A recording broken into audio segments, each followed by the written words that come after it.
Republicans. By the way, a rare event. I want to thank all of you for doing this. A lot of senators won't. I appreciate your time. A lot of issues facing the country. And I really do believe that Americans are putting a lot of faith, hope, and trust in all of you that you can get President Trump's agenda that they voted for in the mandate that Senator Cruz was talking about across the finish line or crossing the plane. Senator Kennedy, you make my audience laugh more than anybody. As you examine this issue of reconciliation and the economy and $37 trillion in debt, and then DOJ finding, what, nearly $150 trillion, I think, at this point, dollars in waste, fraud, and abuse, how will all of you with the majority get this under control? Well, look, reconciliation is not quantum physics. It's about lower prices. To lower prices, Sean, you've got to do three things. You've got to reduce government spending so you have less stimulus. You've got to deregulate the economy so the price of goods and services go down.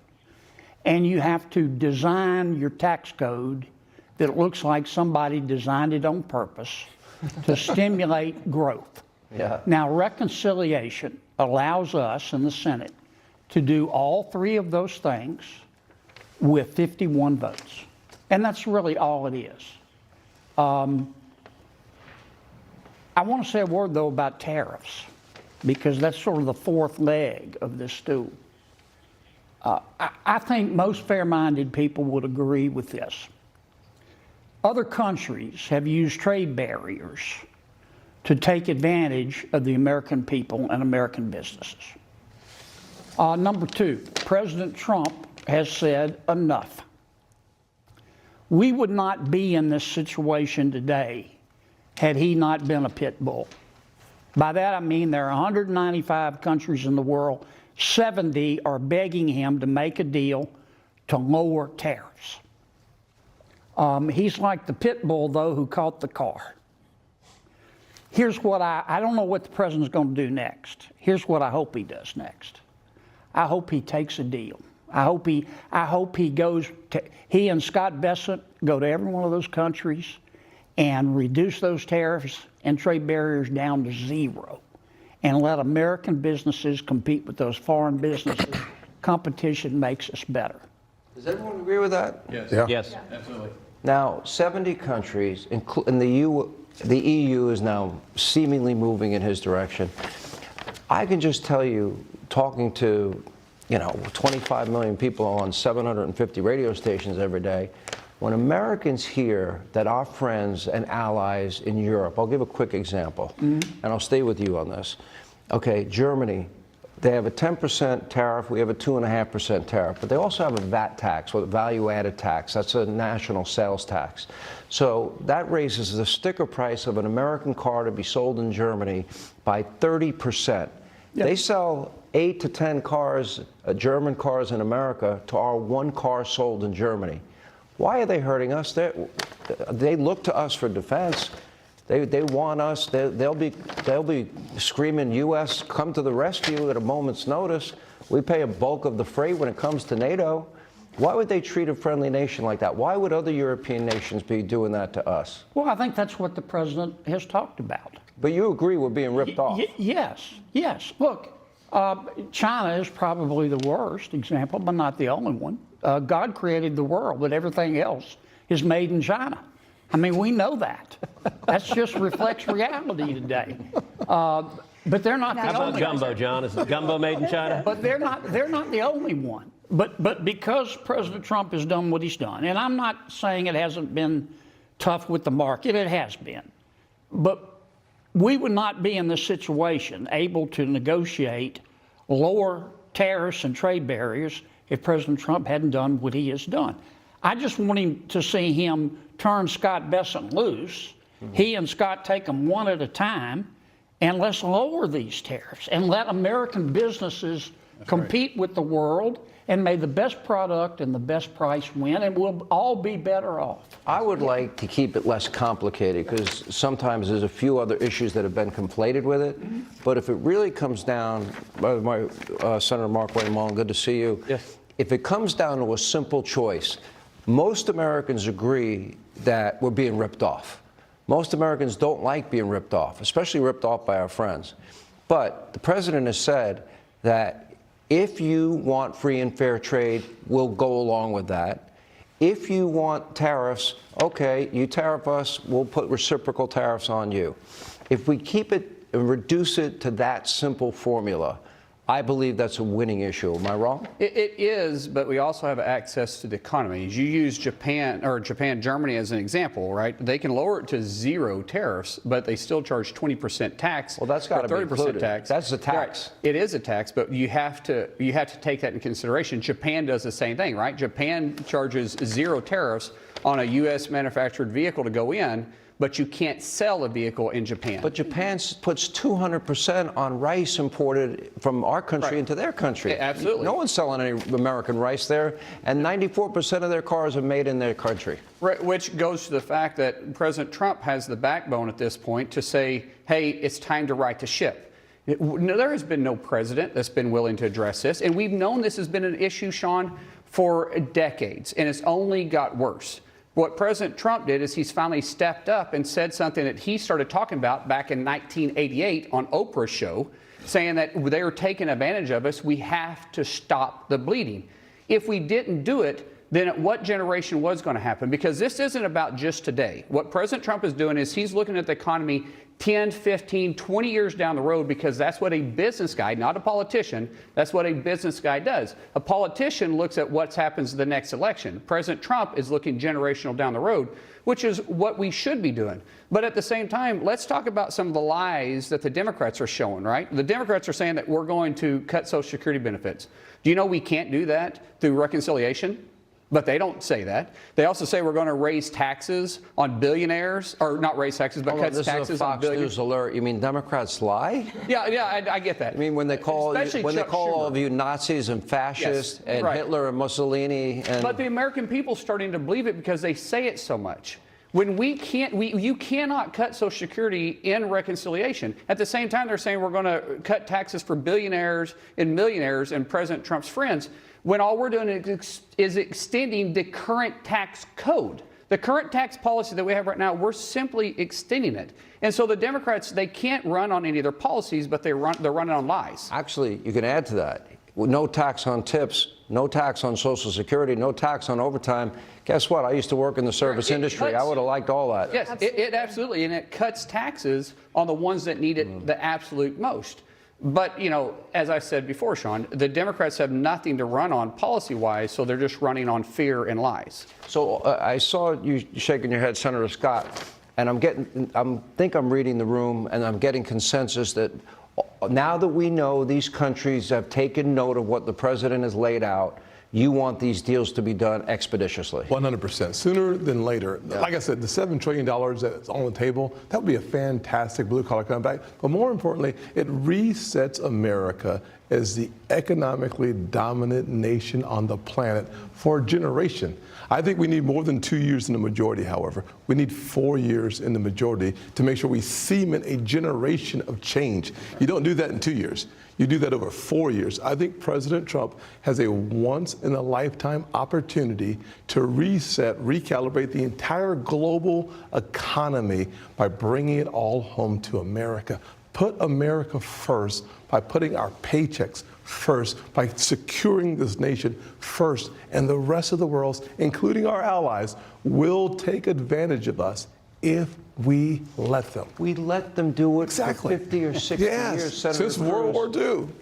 To you, it seems that the magic sauce here would be speed. Now that they're willing to deal, get the deal done. Well, and take the deal. We're at a fork in the road. Take what deal? Take the deal, make deals, and actually work to lower tariffs. Look, we're at a fork in the road, and it's a real Lower or reciprocal? lower tariffs on both sides. Reciprocal. I'm saying reciprocal, but here's the fork in the road. What do you do once you announce these tariffs last week? One option, and the option that I hope and pray the president takes, is you've got countries beating a path to the White House saying, Uncle, let us up. We'll slash our tariffs. We'll slash our barriers to trade in exchange for you doing it. If the outcome of these tariffs announced last week is in 30 days, 60 days, 90 days, we see tariffs slashed worldwide. We see the barriers to U.S. farmers and ranchers and manufacturers dropping enormously, and suddenly we're able to access other markets, and these tariffs drop here. That's a great outcome. President Trump has the opportunity for the most extraordinary economic win for the American people right now by making a deal, by saying, let's cut a deal. But on the other hand, and I do want to give a word of warning, there are voices in the administration that rather than take a deal are saying we want to have tariffs as a long-term permanent feature of the economy. I think that'd be a mistake. If a year from now, our trading partners have all jacked up tariffs on America and we have high tariffs on everyone, I think that'll hurt this country. And so what I'm urging the president is this opportunity to take the deal, lower tariffs all around. It's actually what President Trump proposed in Europe in his first term. You guys slash your tariffs, we'll slash ours, and we'll have free and fair trade for everyone. That would be historic. Senator Cotton, though, if we got them to the point where it was free and fair or reciprocal, at that point, wouldn't America be taking in billions? And one other thing that nobody seems to talk about, I like the idea that our semiconductors will now be made in this country for national security reasons. I like the idea that more auto manufacturing centers will be built in this country. I like that our pharmaceuticals, too many of our pharmaceuticals are made abroad. God forbid COVID 2.0 comes along. Mark Wayne Mullin, Senator, he carries this ball everywhere. I'm not sure what this is, like a blanket or what? Yes, it's my pacifier. So for national security reasons, I like it. Yeah, well, first off, Sean, I think Americans would prevail because I trust American workers and businesses to compete and win against anyone in the world. But the point you're making, I think, is very important about the national security aspects of these tariffs, especially as it relates to China. You mentioned a couple of things there. Basic pharmaceuticals like acetaminophen or ibuprofen, antibiotics, and semiconductors. We're way too dependent on China for those. We're also too dependent on Taiwan, which makes 60% of the world's semiconductors, 90% of the world's advanced That company committed $100 billion just by the threat of tariffs. That's what we want. We want to get redundant, resilient capacity here in the United States. So whatever might happen in a conflict in the Western Pacific with Taiwan, we know that we have semiconductors which are vital to the modern electronic digital economy. I think one of the best things President Trump has done in the tariff announcement is what he's done with China. Yes. Not just starting with 20%, adding 34%, threatening them that if they retaliated, he would do more, which they've done. He's moved it now to another 50%.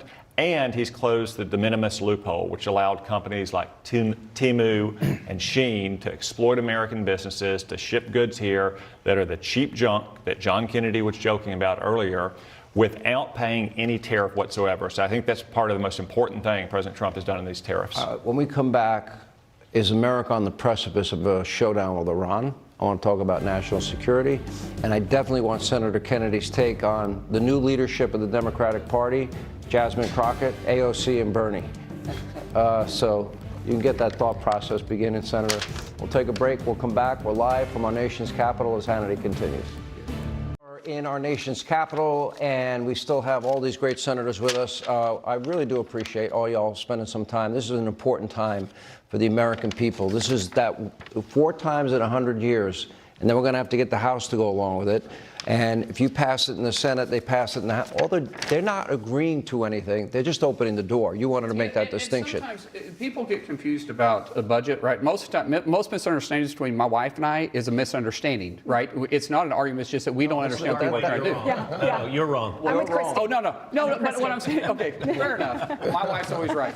But with the House right now, I think there's a misunderstanding of what the budget actually does. The budget does nothing to instruct them. It's just the vehicle for us to move to reconciliation. If we don't get the budget passed, we can't get to reconciliation.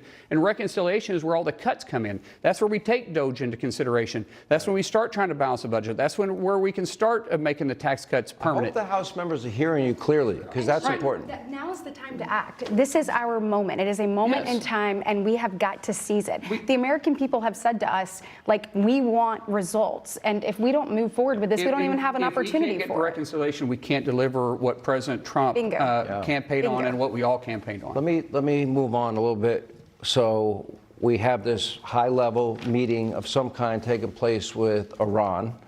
It's going to take place on Saturday. the president was very clear with Prime Minister Netanyahu that Iran will never have nuclear weapons, and if they try to, the price that they will pay will be severe. I interpret that very clearly, and I read today that B-52s that have, let's see, capabilities of being stealth, number one, and bunker buster bombs, number two, happen to be in the region. I don't think it's a coincidence. Just a guess, Prime Minister Netanyahu, the second visit since Donald Trump's gotten back in office.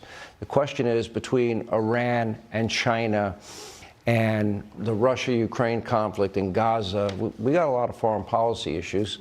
What about the Iran question? Because there's some people that I don't think you can negotiate with madmen. And I think the Iranian mullahs believe in, you know, the caliphate, which is convert or die. And I don't know how you negotiate with crazy people. Absolutely. Look, and President Trump understands peace through strength. I mean, that's what we are seeing right now, and Iran knows that. And to your point, we can never allow Iran to have a nuclear weapon. We know that they will actually use it. It is not going to be for a deterrent. It will be for use. Do we know what the breakout time is? Because the IAEA said very soon. Yeah, Days, if not hours. absolutely. Keep in mind, What's that? Days, if not hours. That's what Joe Biden did. Joe Biden flowed $100 billion to Iran and allowed them to get a breakout time that is unbelievably quick. And So they're at 60% enrichment is what I've read. That's in the public domain. If they can get to 90% in no time, that's weapons grade? Lindsay? If they have a missile to deliver it. But They look, could- if Iran gets a nuclear weapon, there's going to be a war. And Iran won't start it. And I'm not saying America will. Israel will. Although, They're John, they don't need a they're- missile. They can put it in a boat and stick it right off the coast of Israel. Israel will slap Iran to Pluto. Don't And they I don't blame need them. our help and support? Wouldn't they need our bunker busters? Wouldn't they need our Some of planes to equipment. deliver them? We have to have our equipment. Absolutely, they do. Tom probably knows more about this than most of us. He's the Intel chairman. But I think May 8th or 9th is the 80th anniversary of the end of World War II. If you had told somebody back then, in 2025, there'd be a nation state calling for the extinction of the Jews, they want a nuclear weapon, and people wonder, what should we do? So 80 years later, here's where we find ourselves. They have enough highly enriched uranium to make 6 bombs. And Katie said something all of us agree with. They will use it. If you're watching TV out there, Iran is very close to assembling 6 nuclear bombs. They will kill Israel. They'll come after us. They'll try to purify Islam. Donald Trump is the only thing between them and a bomb. They have to believe he will take down their refineries. They have to believe that he will blow them off the face of the take planet, out those or they're going to get a bomb. Senator Cotton. Yeah, I don't know how the president could be any more clear. He said repeatedly since he took office. But that- you're on the Intel committee. You know a lot more than I do. well, he chairman. said repeatedly that Iran's not going to have a nuclear weapon. He's been saying it for 10 years. We've all been saying it for as long as we've been in public office. He wants to give them the path to a diplomatic deal like Libya had in In the 2003. public domain, the read is they are close. They are months. They're very close, not just to getting to the enriched uranium they need, but a delivery system, and not just for Israel, but for the United States. They're I probably don't 2 or want to 3 start years. a war, but I don't trust these people. If they get it, I think they'll use it, and we'll have a modern-day Holocaust. And Everyone Sean, agree with that? There's only 2 or 3 years from You a missile that agree? can hit Agree? us. What's that, Senator? There are only Cotton? 2 or 3 years probably from a missile that could hit the United States as well. So it's not just a threat to our friends in Israel, but to the United States itself. I got 30 seconds. I got to give it to Senator Kennedy. What do you think of the new leadership, Jasmine, AOC, and Bernie? I consider Congresswoman Ocasio-Cortez to be the leader of the Democratic Party. She's entitled to her opinion. I'm entitled to mine. As I've said about her before, I think she's the reason there are directions on a shampoo bottle. And our plan for dealing You with didn't her, plan that out. We got to hurry. our plan for dealing with her is called Operation Let Her Speak. We'll come back. More Hannity. Thank you, Senator Kennedy.